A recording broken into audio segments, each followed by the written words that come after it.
जय सूर्यदेव। क्या आप जानते हैं कि रविवार के दिन अगर यह एक स्तोत्र श्रद्धा से सुन लिया जाए तो गरीबी, रोग, कर्ज, शत्रु बाधा और मानसिक तनाव सब दूर हो सकते हैं। आज हम आपको सुनाने जा रहे हैं अद्भुत और चमत्कारी आदित्य हृदय स्तोत्र, जिसे स्वयं भगवान श्री राम को महर्षि अगस्त्य ने युद्ध से पहले सुनाया था।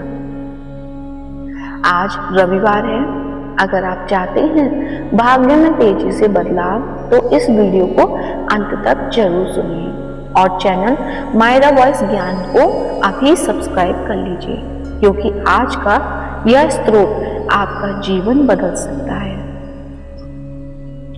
आदित्य हृदय स्तोत्र केवल मंत्र नहीं है,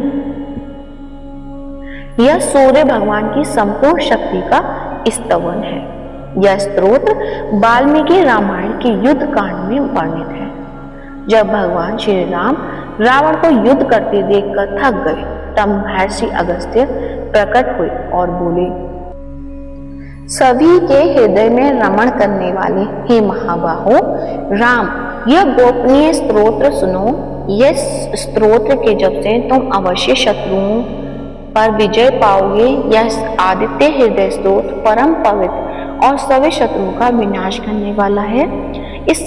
इसके जप से सदा ही विजय की प्राप्ति होती है। यह नित्य, अक्षय तथा परम कल्याणकारी स्तोत्र है। यह सभी मंगलों में भी मंगल और सभी पापों का नाश करने वाला यह स्तोत्र चिंता और शोक को मिटाने वाला, आयु को बढ़ाने वाला है, जो अनंत किरणों से शोभायमान है। नित्य उदय होने वाले देवों और असुरों दोनों के द्वारा नमस्कृत है।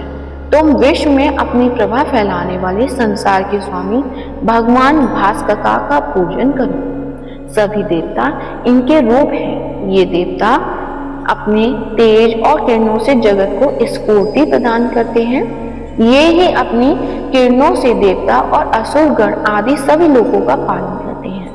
ये ही ब्रह्मा, शिव, स्कंद, प्रजापति, इंद्र, कुबेर, काल, समय, यम, चंद्रमा, वरुण आदि को प्रकट करने वाले हैं।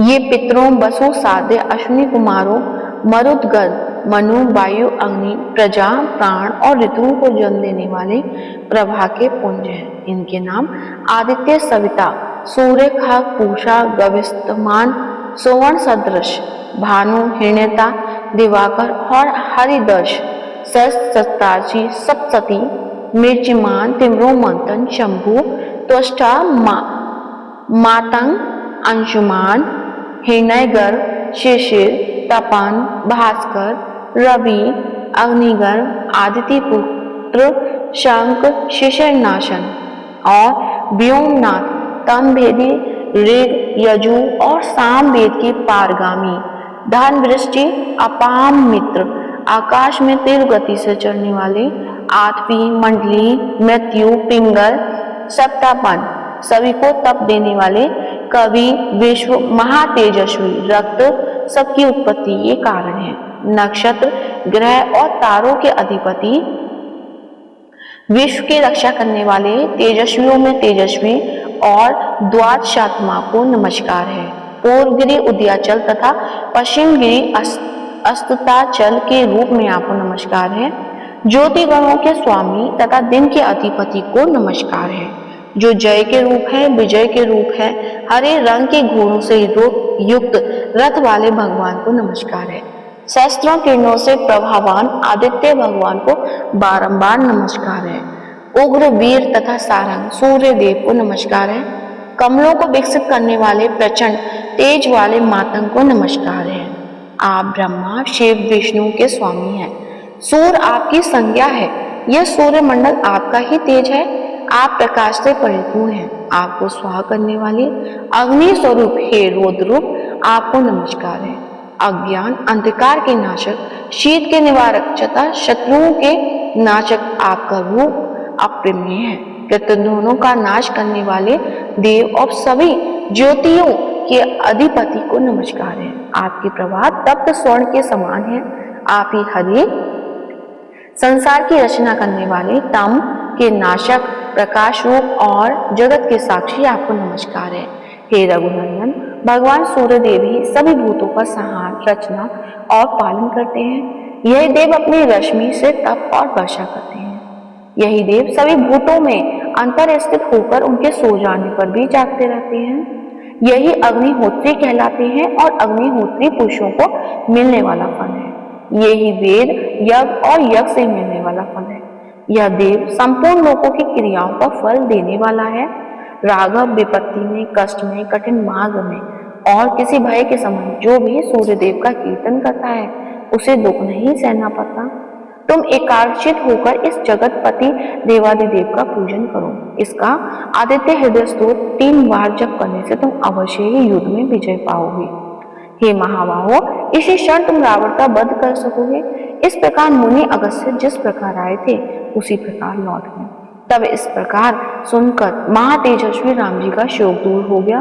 प्रसन्न और प्रयत्नशील होकर, परम हर्षित और शुचित होकर उन्होंने भगवान सूर्य की ओर देखते हुए 3 बार आदित्य हृदय स्तोत्र का 3 बार जप किया। तत्पश्चात राम जी ने धनुष उठाकर युद्ध के लिए आए हुए रावण को देखा और उत्साह से भरकर सभी यत्नों से रावण के निश्चय किया। तब देवताओं के मध्य में खड़े हुए सूर्यदेव ने प्रसन्न होकर श्री राम जी की ओर देखकर निशाच राज यानी राक्षस के राजा पर विनाश का समय निकट जानकर प्रसन्नता पूर्वक कहा कि अब जल्दी करो। प्रेम से बोलिए सूर्य भगवान की जय हो। आदित्य हृदय स्तोत्र उन लोगों को अवश्य सुनना चाहिए जिनका काम नहीं बनता, जिनकी नौकरी में रुकावट है या जिनकी कुंडली में सूर्य कमजोर है, जिनके पिता से संबंध खराब है, जिनके जीवन में आत्मविश्वास की कमी है। उन्हें इस अध्याय को अवश्य सुनना चाहिए। अगर यह आदित्य हृदय स्तोत्र आपको अच्छा लगा हो तो वीडियो को लाइक जरूर करें, अपने परिवार और मित्रों के साथ शेयर करें और चैनल मायरा वॉइस ज्ञान को सब्सक्राइब करना ना भूलें और कमेंट में लिखें ओम सूर्याय नमः, ताकि सूर्यदेव की कृपा आप पर बनी रहे। जय सूर्यदेव।